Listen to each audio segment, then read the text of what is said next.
Bismillahirrahmanirrahim. Assalamualaikum warahmatullahi wabarakatuh. Nama saya Wahyuri, jurusan Pendidikan Bahasa Arab semester 6 kelas D.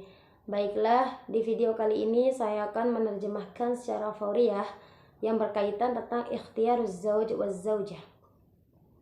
Muqallibin 'ala zauj. Segala puji bagi Allah Subhanahu wa taala, Tuhan semesta alam. Salawat serta salam tak lupa kita junjungkan kepada Nabi Muhammad Sallallahu Alaihi Wasallam. Kita hidup di zaman yang konsisten dan berubah-ubah. Masalah telah ditentukan dan datang secara tiba-tiba. Dan aku melihat ada dua hal dalam hidup seorang. Keduanya itu adalah istrinya, amalnya, dan sesuatu yang mencintainya. Sedangkan hal lain yang berganti dan berubah, tidak ada kerugian atasnya ketika seseorang memilih istri yang solihah. Maka beruntungnya dia pernikahan yang berkah, akan bertahan lama dan menghasilkan generasi yang baik.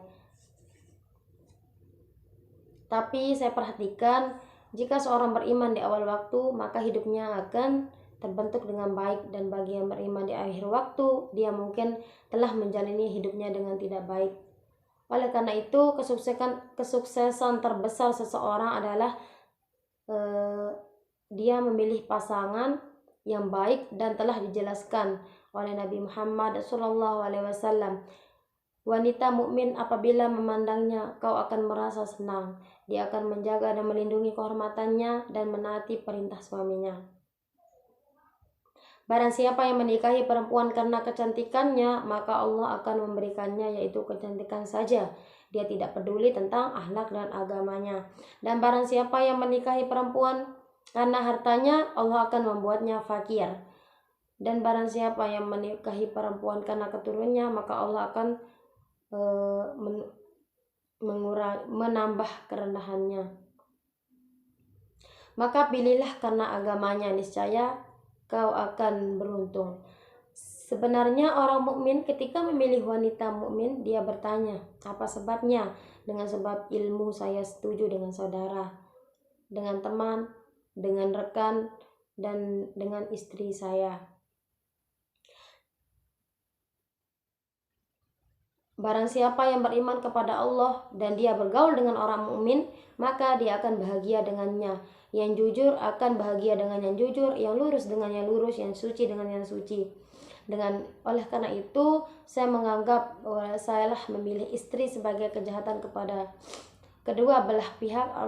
Allah Subhanahu wa taala berfirman, laki-laki yang baik untuk pria yang baik. Orang yang memahami ayat ini dengan pemahamannya yang tidak benar, mereka mengira itu adalah masalah formal nasib dan takdir. Apapun ini sebentar adalah beban, tetapi di Al-Quran dari bentuk susunan ke bentuk kalimat, maka menurut saya merupakan kesalahannya dalam bahasa yang tinggi, yaitu, wahai hamba-hambaku laki-laki untuk wanita yang baik, dan seorang ayah yang merendahkan harta lamarannya atau rumahnya atau kendaraannya dan tidak peduli terhadap agamanya, dan putrinya adalah seorang yang beriman, suci, rendah hati, dan menghafal kitab Allah. Ini sebabnya kenapa orang kaya yang tersesat telah melakukan hal yang jahat padanya. Pendapat saya di sini bahwa keputusan menyenangkan terbesar dalam hidup seorang adalah memilih istri yang baik. Keputusan terbesar seorang suami adalah yaitu menerima pasangan solehah, dan mereka berkata, nikahi putrimu dengan orang mukmin, jika dia mencintainya, maka dia akan memuliakannya. Hal terbesar dalam pernikahan Islam adalah bahwa Allah Subhanahu wa taala yang berada di antara dua pasangan, keduanya takut kepada Allah dan keduanya mendekati diri kepada Allah dengan saling melayani satu sama lain.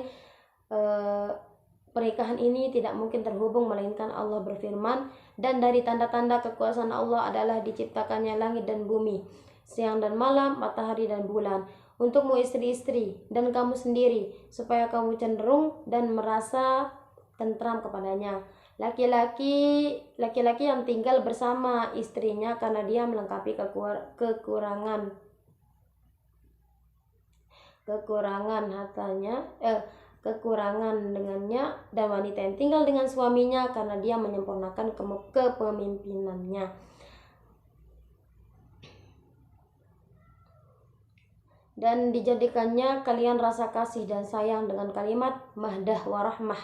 Maka kasih adalah tingkah laku yang menunjukkan cinta sesuatu yang disebut sayang, dan hadah yang disayang. Akan tetapi kasih sayang adalah sesuatu yang lain jika suami memenuhi kebutuhan istrinya dan hakmu menguntungkannya dari pernikahan ini dan bentuk yang tampan, kaya, murah hati, berpendidikan, beratap, dan jika istri melayani suaminya cantik, baik, nasab, pendidikan, beradab, dan berilmu. Apa yang baik untuk pernikahan ini mungkin tercapai, tapi kehidupan di dalamnya melelahkan. Suami mungkin kurang kebutuhan, istri terganggu oleh kekurangan suaminya memberi kasih sayang. Wanita bisa mengalami sakit ketertarikannya suami kepada istri terganggu.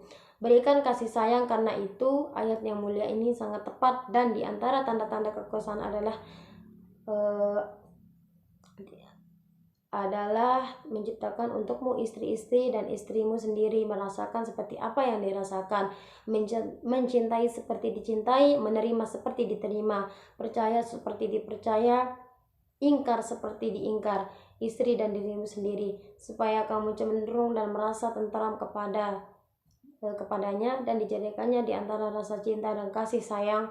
Demi Allah SWT, aku melihat dan mereka telah berkata, tapi cinta yang tumbuh adalah cinta yang mukmin dengan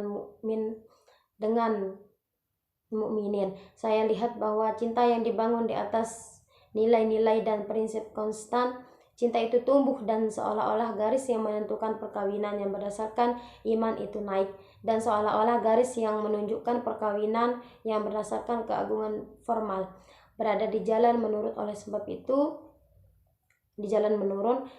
itu konstan cinta yang bermakna biasa dan cinta terpana adalah cinta keagamaan hanya untuk rupa. Cinta ini akan cepat hilang. Mungkin hanya ini yang dapat saya sampaikan. Assalamualaikum warahmatullahi wabarakatuh.